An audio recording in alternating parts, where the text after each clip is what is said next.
नमस्कार दोस्तों, स्वागत है आपका फिर से एक नए वीडियो में।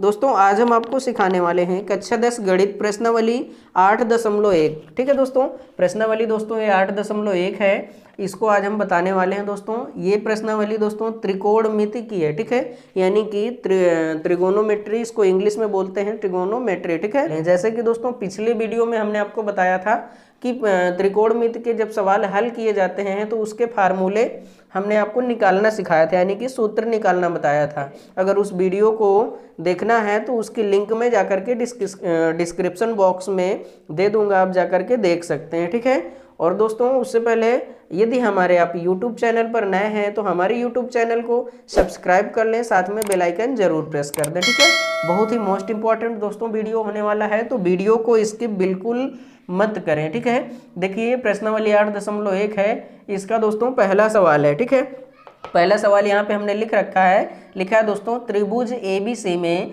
जिसका कोण B समकोण है, AB बराबर 24 सेंटीमीटर और BC बराबर 7 सेंटीमीटर है। ठीक है, निम्नलिखित का मान ज्ञात कीजिए। यदि फर्स्ट सवाल है साइन A का मान कह रहा है और कॉस A का, सेकंड कह रहा है साइन C का और कॉस C का। ठीक है, इनका मान निकालना है। तो बहुत ही साधारण है दोस्तों इनका मान निकालना। तो सबसे पहले हम इनका मान निकालने के लिए करेंगे क्या, AB बराबर जो दोस्तों मान दिया है 24 और BC बराबर जो 7 सेंटीमीटर, तो इसको हम निकालेंगे। तो इसको निकालने के लिए त्रिभुज ABC कह रहा है, तो यानी कि दोस्तों एक त्रिभुज बनाना पड़ेगा। तो यहाँ पर हम दोस्तों एक त्रिभुज तैयार कर लेते हैं। ठीक है, ऐसे ही एक छोटा सा त्रिभुज बना लेते हैं। ठीक है, ये हमने दोस्तों एक त्रिभुज बना लिया। ठीक है, अब इस पे नामकरण कर देते हैं। ठीक है, नाम रख देते हैं A भुजा B और C। ठीक है, त्रिभुज 3 भुजाओं का होता है, तो हमने त्रिभुज 3 भुजाओं को बना दिया। ठीक है दोस्तों, अब यहाँ पर आपको मालूम है कि इसे हम कोण मानते हैं और ये थीटा होता है। ठीक है, तो यानी कि कह रहा है AB बराबर 24 सेंटीमीटर, यानी कि ये AB भुजा ये 24 दी है दोस्तों, तो 24 सेंटीमीटर लिख देंगे। इसके बाद दोस्तों BC बराबर 7 सेंटीमीटर, यानी BC 7 सेंटीमीटर दिया है, तो BC 7 सेंटीमीटर। ठीक है, और जो आगे की ये AC बची दोस्तों, ये हमें निकालना है। ठीक है, इसको निकाल के आगे हल करना सीखेंगे। ठीक है, तो जब 3 भुजाएं दोस्तों आपका त्रिभुज दिया हो तो इसको निकालने के लिए एक सूत्र होता है, आपने पढ़ा भी होगा, पाइथागोरस प्रमेय, तो उसी के द्वारा हल करेंगे। तो यहाँ पर लिखेंगे दोस्तों पाइथागोरस प्रमेय से। ठीक है, यहाँ पर लिख देंगे पाइथागोरस प्रमेय से। ठीक है, इतना हो गया।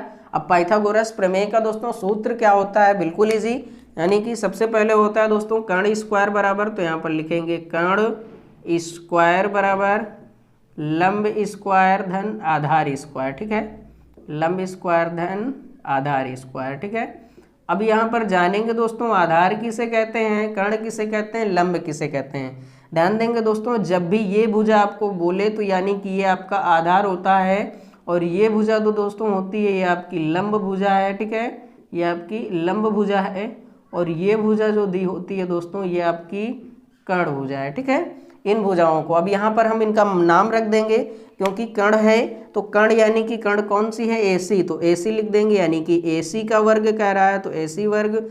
लंब है, लंब का नाम क्या है दोस्तों, लंब है BC, तो BC का वर्ग, तो हम BC लिख देंगे।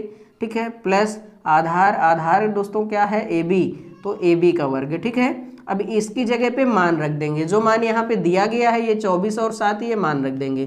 तो AC का दोस्तों कोई मान नहीं है, तो AC को हम वैसे ही लिख लेंगे, AC वर्ग बराबर BC का मान दोस्तों देखेंगे क्या है, BC का है दोस्तों 7 सेंटीमीटर, तो हम 7 सेंटीमीटर लिख लेंगे, प्लस AB का है 24, तो हम 24 लिख लेंगे 24। ठीक है, 24 का वर्ग कर देंगे। अब आगे करेंगे AC वर्ग, यानी कि 7 का वर्ग करेंगे तो 7 सतह 49, प्लस 24 का वर्ग करेंगे दोस्तों तो इसका वर्ग होगा 4 चौको 16। ठीक है, इसके बाद 2 चौको 8 दूना 16 और 16 1 17 की 7 हाथ से ले 2 दूनी 4 1 5 576। ठीक है, अब ये दोस्तों हमने 576 इसका वर्ग कैसे निकाल लिया, ये दोस्तों एक ट्रिक होती है। ठीक है, इस ट्रिक के द्वारा हम निकाल लिए इसका वर्ग। ठीक है, किसी भी संख्या का आप वर्ग निकाल सकते हैं। तो दोस्तों बहुत ही बेहद आसान ट्रिक है, तो उस ट्रिक की वीडियो अगर आपको देखना है दोस्तों तो वो भी लिंक मैं डिस्क्रिप्शन बॉक्स में दे दूंगा, जाके आप देख सकते हैं। ठीक है, अब इनको दोस्तों ऐड करेंगे तो ये आपका आएगा AC वर्ग बराबर 625। ठीक है, अब यहाँ पर ध्यान देने योग्य बात है दोस्तों कि जब इधर से आपका वर्ग हटेगा तो इधर आपका रूट चढ़ जाएगा, तो आपका इधर से आपका स्क्वायर हटा, उधर आपका 625 पे रूट लग गया। अब ध्यान देंगे ये आपका दोस्तों 625 है तो इसका वर्गमूल निकालेंगे, तो ये किसका वर्ग है दोस्तों, 25 का, ठीक है।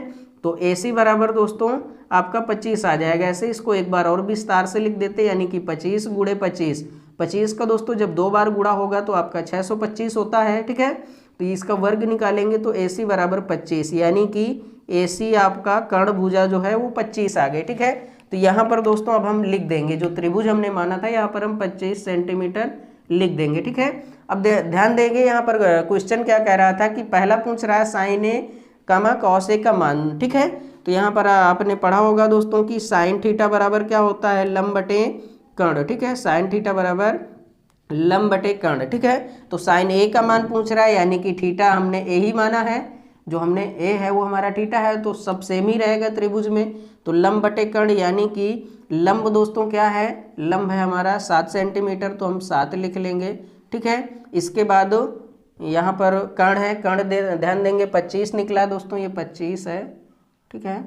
कर्ण 25 निकला है तो 25 लिख देंगे, ठीक है। ये साइन थीटा, थीटा की जगह पे आपका दोस्तों ए, जो ये साइन ए है वो साइन ए लिख देंगे, क्लियर। अब इसके बाद कॉस ए का मान पूछ रहा है, तो कॉस ए का भी मान निकालेंगे, यानी कि कॉस ए बराबर दोस्तों होता है आधार बटे कर्ण, ठीक है। यानी कि आधार क्या है दोस्तों 24, तो यहाँ पर लिख लेंगे 24 बटे कर्ण 25 निकला है तो 25 लिख लेंगे, ठीक है। तो ये आपका दोस्तों साइन ए और कॉस ए का मान आपका निकल आया, ठीक है। अब इसके आगे दूसरा कह रहा है सेकंड नंबर का, सेकंड नंबर में इधर दोस्तों हम साइड में आपको हल करके बता देते हैं। सेकंड नंबर आपका होगा साइन सी, यानी कि साइन सी। अब ये देखिए जो थीटा था अभी तक दोस्तों यहाँ पर ए ही था, तो वैसे ही सेम ही मिला, ठीक है। अब यहाँ पर थीटा की जगह पे सी आ गया, यानी कि अब आपको सी की जगह पे थीटा मानेंगे। जब दोस्तों सी को थीटा मानेंगे तो हरदम आपको थीटा के सामने की भुजा क्या होती है, लंब, ठीक है। तो यहाँ पर जब सी है तो सी को हम इधर थीटा माने तो इसके सामने की भुजा क्या बन जाएगी, लंब, ठीक है। तो आपका साइन सी बराबर, यानी कि साइन थीटा बराबर दोस्तों लंब बटे कर्ण होता है, तो साइन सी बराबर लंब बटे कर्ण, यानी कि बराबर में आपका मान आ जाएगा दोस्तों साइन सी बराबर, जब इसको हम लंब मानेंगे, ये आधार है, इसको लंब मानेंगे तो ये 24 हो जाएगा, ठीक है। बटे कर्ण दोस्तों है 25, तो 24 बटे 25, ठीक है। ये इसका मान आ गया, ठीक है। एक मान ये, एक मान ये और एक मान ये। अब आगे पूछ रहा है कॉस सी, तो यहाँ पर लिखेंगे कॉस सी बराबर, सी को ही हमने थीटा माना है, तो कॉस सी बराबर दोस्तों होता है आधार बटे कर्ण, तो यहाँ पर लिख लेंगे आधार बटे कर्ण। अब यहाँ पर पुनः फिर कॉस सी, यानी कि आधार क्या है दोस्तों, इसको हमने आधार को लंब माना है, तो आपका क्या है, लंब आधार बन जाएगी, यानी कि 7, तो यहाँ पर आधार हम 7 लिख लेंगे, बटे कर्ण कितना था दोस्तों 25, तो 7 बटे 25, ये कॉस सी का मान निकल आया, ठीक है। तो आशा करता हूँ दोस्तों कि ये सवाल आपको बहुत ही अच्छी तरीके से समझ आया होगा। दोस्तों अगर ये सवाल आपके समझ आया है तो सबसे पहले हमारे इस वीडियो को लाइक कर दें, और दोस्तों ऐसी वीडियो से जुड़े रहने के लिए यदि हमारे YouTube चैनल पर आप सभी नए हैं तो हमारे YouTube चैनल को सब्सक्राइब कर लें, साथ में बेल आइकन प्रेस करना बिल्कुल भी ना भूलें। फिर मिलेंगे दोस्तों ऐसे ही कोई नई वीडियो नेक्स्ट वीडियो में, तब तक के लिए दोस्तों जय हिंद जय भारत।